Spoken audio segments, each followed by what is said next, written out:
투베이 평면. 그래서 투베이 평면을 해가지고 남양 북향으로 해가지고 해서 투베이 평면이란 말이죠. 그러면은 리모델링에 있어서의 평면이 가변형 이게 그냥 내력벽, 그냥 옆집을 트지 않는 내력벽을 트지 않는 이상은 평면이 투베이밖에 없.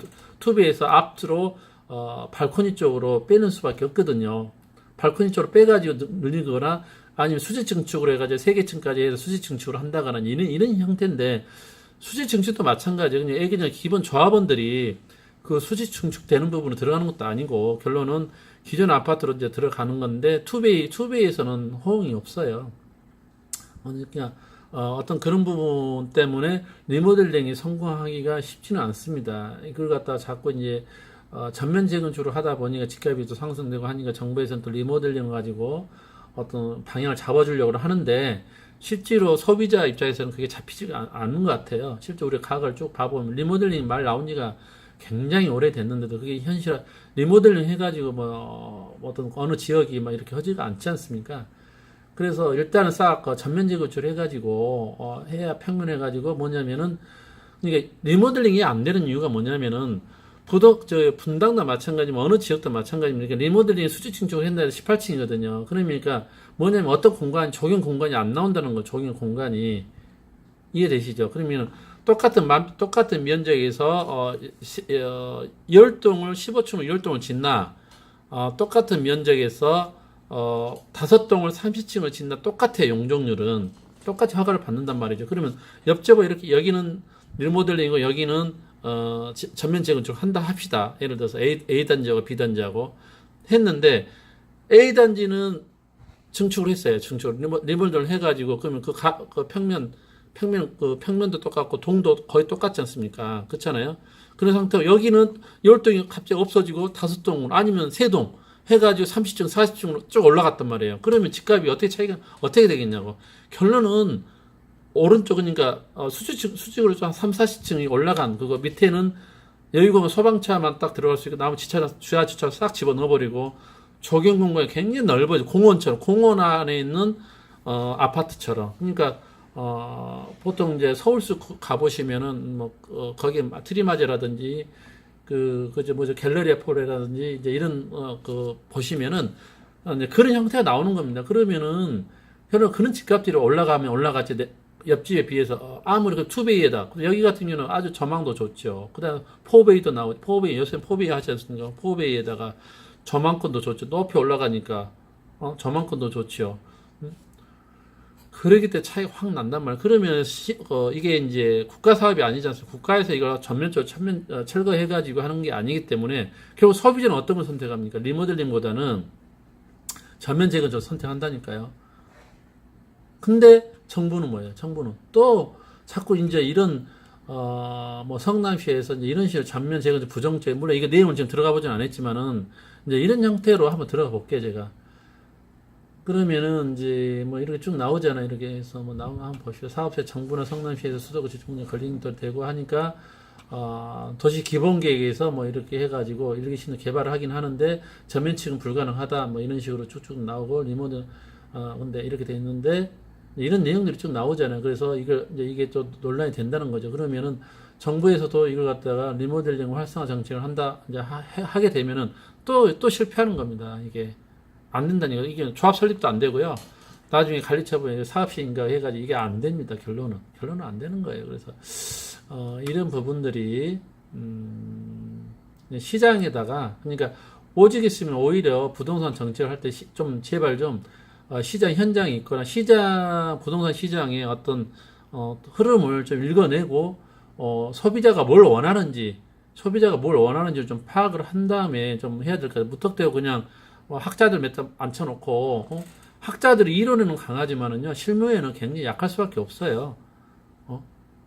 학자들은 그러면 학자들 몇 명 앉혀놓고 예를 거기에서 어떤 정보를 얻어가 무슨 위원회를 만들어 가지고 맨날 하는 것보다는 다양하게 차라리 가정 주부를 앉혀놓고 물어보고 예를 들어서 다양한 저를 해서 물어봐가지고 실제로 그런 게 반이 좀 돼야 되지 않느냐. 당장 아니니까 아줌마도 못하나 보다 투비로 해가 이렇게 해가 리모델링 한번 보여줘 보세요. 그러면은 아줌마도 오케이 하나 안 한다니까요. 그래서 정책을 어떤 그런 부분들이 자, 그다음에 제가 약간 그다음 하나 봐볼까요? 그래서 이제 제가 이거 하살기가 어디가 있어요? 근데 실제로 이게 보시면은 이제 8월 초까지도 서울이 지수가 116이었어요. 116이었는데 한국건설 데이터 나온 거 보면은 지금 현재 133까지 올라가 있습니다. 그러면 얼마만큼 매수 강도가 매수 지수 이걸 100을 기준으로 하거든요. 100을 기준으로 하는데 이게 주간 단위로도 엄청 막 변화가 심하다는 거죠. 굉장히 심합니다. 그래서 지금 133까지 올라갔어요. 133까지. 예전에 우리가 뭐였냐면은 파리 대책에 작년에 8월 1일 해가 떨어졌다가 올 초에 127이 최고점이에요. 127이 고점. 서울 부동산 매수지 지수입니다. 그러면 120 전고점을 뚫었다는 소리, 133이라는 소리는 어쨌든 전고점을 뚫어버렸잖아요. 전고점을 뚫었다는 소리는 가격도 웬만한 주요 단지들, 그러면 가격이 그만큼 올라갔다는 소리입니다. 이것은 같이 연동하는 거거든요. 연동합니다. 그래서 그만큼, 그러면은 이게 지난번에 이제 이렇게 그러니까 여기가 작년 한 7월에 놓고 보죠. 작년 7월. 파리테텍 나왔으니까 작년 17년 7월 쭉 가격이 이제 올라왔다가 파리테텍 나오니까 떨어졌다가 또 다시 이제 올라가 버린 거죠. 올라갔다가 다시 떨어졌었어요. 다시 떨어졌다가 또 다시 올라간 거죠. 그런데 이 전고점은 지수를 뚫었고 일부 단지에서는 신고가가 계속 나오지 않습니까? 신고가가. 그러면 우리 저는 주식을 안 하지만 주식 하시는 분들 말 들어보니까 전고점 뚫고 하면은 매물벽이 있어요, 없어요? 없지 않습니까? 매물벽이 없어버리니까 어떻게 가격이 착 올라가 버리잖아요. 그래서 어찌됐든 더군다나 여기도 이제 매물벽이 많이 무너져 버리니까 자꾸 그럼 어디까지 가나 보자. 물건이 안 나온다니까요. 물건이 안 나옵니다.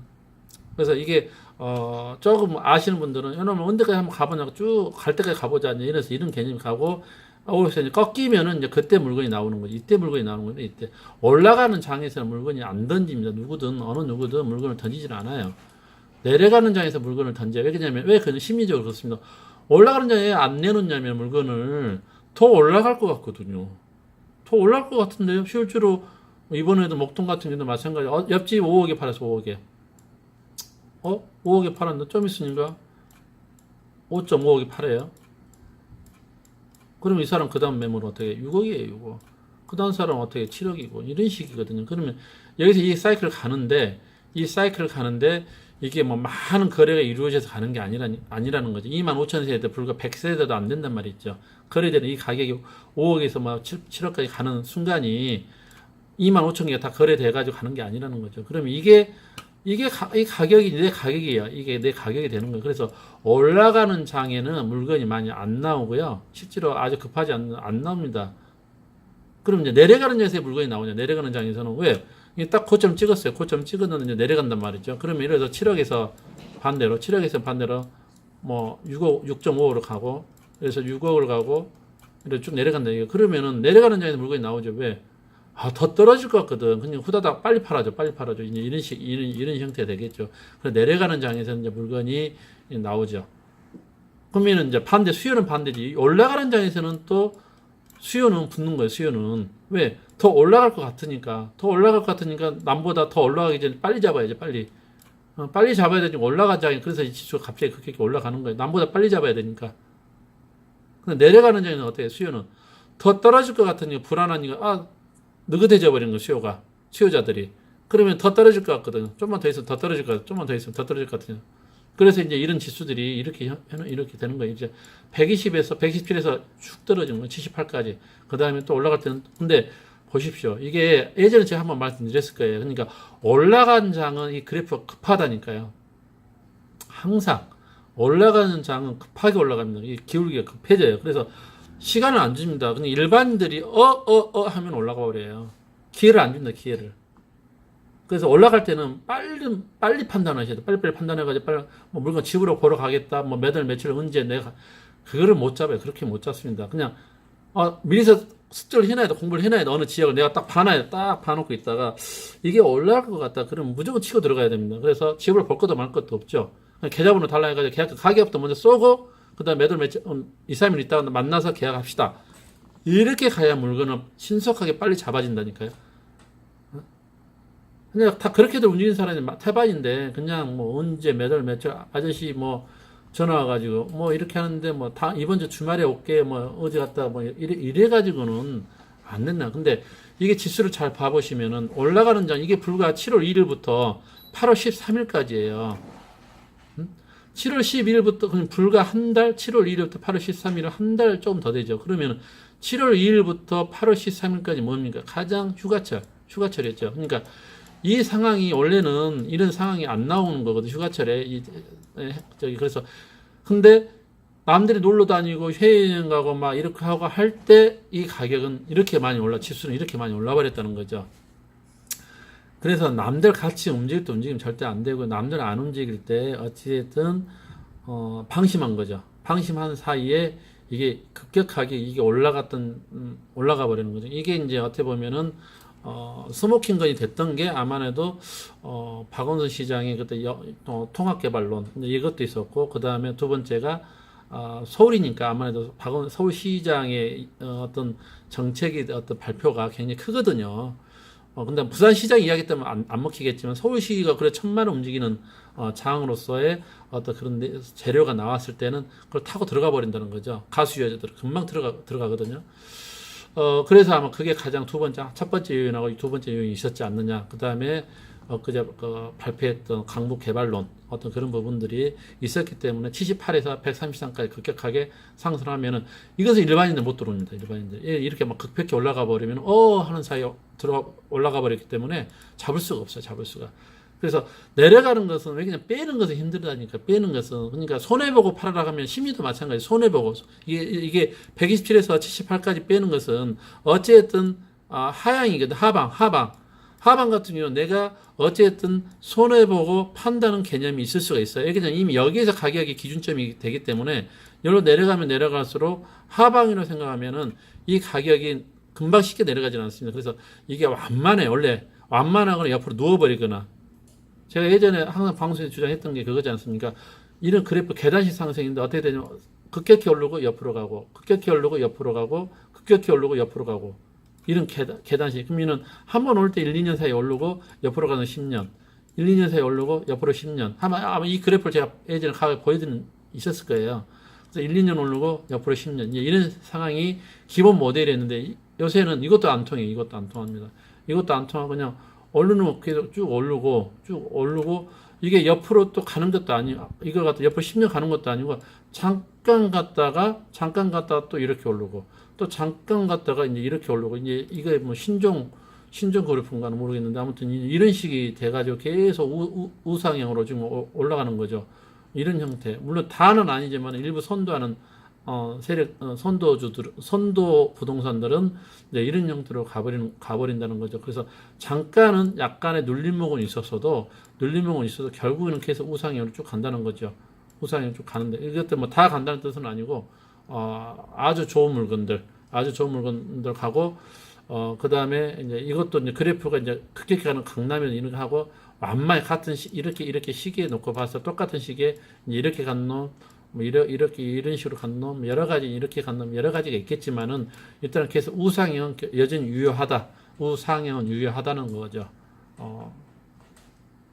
그리고 이게 갈수록 심화된다는 거죠. 왜 그러냐면은 이 우상향이 가다 보니까 이런 현상이 생기다 보니까 심리적으로는 이게 가세가 된다고 그랬잖아. 아까 가세가. 지방이 역비례가 되는 거죠. 역비례가. 예전에 한때는 반대했죠. 예전에는 서울이 완만했었어요. 서울이 완만하고 대구 지방 도시들이 서울 같은 경우도 아니 대구라든지 부산이라든지 강주는 좀 덜했는데 이제 대도시들 광역시들이 굉장히 서울은 이렇게 완만한 시기에 반대로 서울에 투자를 하다 보니까 물건 투자할 때 집값도 안 오르고 비리비리해요. 그러다 보니 돈들이 어디로 내려갑니까? 그 돈 사들고 어디로 지방으로 내려가는 지방. 그 지방에 내려가니까 거기에 뭐 경기도 좋았을 때요. 그 당시에 좋고 하니까 뭐 원룸 하나 사면 막 공실이 없고 막 대박 터지고 하니까 그냥 서울에 있는 돈들이 다 지방으로 내려가고 지방 내려가서 가격이 많이 상승이 된 거죠. 해운대 같은 데 마찬가지고 뭐 삼이피치 뭐 대표적으로 삼이피치 아시죠? 대구 그러니까 부산을 말하면 삼익빛이는요 거의 뭐 압구정 현대라 보시면 됩니다. 그래서 삼익빛이라든 이런 데가 많이 오르고 이렇게 했다가 대구도 마찬가지고 수성군가요 그쪽도 많이 오르고 해서 하다가 이제 그게 이제는 바뀌었죠. 이제는 서울은 그때는 미분양 나서 굉장히 어려웠던 곳이었어요. 그 당시 그러다 보니 돈들이 어떻게 지방으로 내려간 거죠. 근데 이제 반대로 이제 반대는 생기죠. 이제는 서울은 경기의 선순환 구조가 올랐다기보다는 서울은 이제 부동산 가격이 오르니까 지방 돈이 반대로 지방에 내려갔던 돈들이 다시 리턴하는 겁니다. 리턴하고 더 가세해가지고 지방 그 자산가들이 또 서울로 쏘는 거죠. 금액을 쏘니까 서울 집값은 천정부지로 올라가는 겁니다. 그래서 이 현상이 어찌됐든 올 가을 봐보시면은 어떻게 결론이 날지 모르겠지만 올 가을도 만만치 않는 장이 됩니다. 만만치 않는 장이 될 것 같고요. 그래서 그래도 이 지수를 보면 굉장히 또 급격히 상승이 됐기 때문에 또 근데 무조건 추격 매수 들어오시면 안 되고요.